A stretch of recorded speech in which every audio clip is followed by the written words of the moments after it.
دوسروں کے اچھے ہونے کا انتظار نہ کرو، بلکہ خود اچھا انسان بن کر انہیں بتاؤ کہ اچھا انسان کیسا ہوتا ہے۔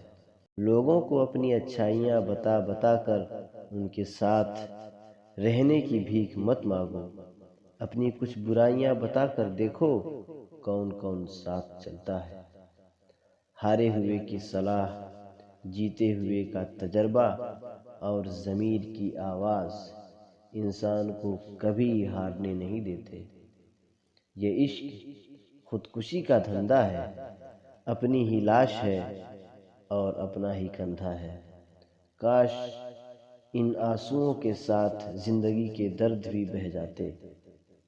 اگر تجھے میرا خیال ہوتا تو آج میرا یہ حال نہ ہوتا۔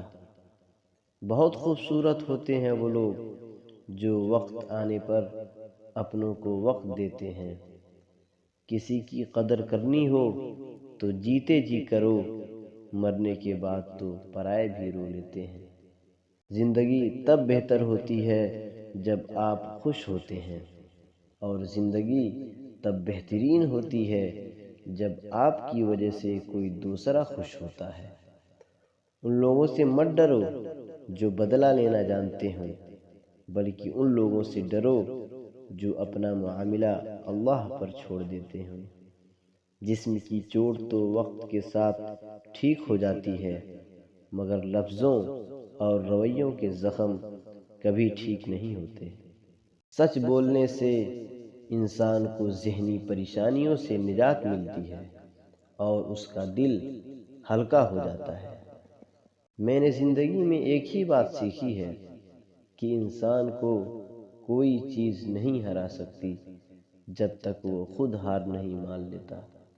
آپ کا کردار ہی آپ کی پہچان ہے، ورنہ ایک ہی نام کے لاکھوں انسان ہوتے ہیں دنیا میں۔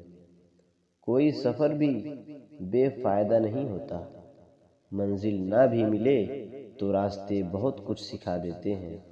اگر کسی کو تکلیف دے کر بھی اچھے سے سو لیتے ہو تو اپنے ضمیر کا جنازہ پڑھ لو، کیونکہ وہ مر چکا ہے۔ جب درد حد سے زیادہ بڑھ جاتا ہے تو انسان روتا نہیں، خاموش ہو جاتا ہے۔ ہر چیز اپنے وقت پر اچھی لگتی ہے۔ نیکی کمانے کا صحیح وقت جوانی ہے، اور ہم نیکیاں اس وقت کماتے ہیں جب ہم برائیاں کرنے کے قابل نہیں رہتے۔ لوہا کبھی خراب نہیں ہوتا، وہ ہمیشہ اپنے ہی زنگ سے برباد ہوتا ہے۔ اسی طرح انسان کو کوئی برباد نہیں کرتا، بلکہ اس کی سوچ اور دوسروں سے امیدیں ہی اسے برباد کرتی ہیں۔ اپنا موازنہ اس دنیا میں کسی سے مت کرو۔ اگر آپ ایسا کر رہے ہیں تو آپ اپنی بے عزتی کر رہے ہیں۔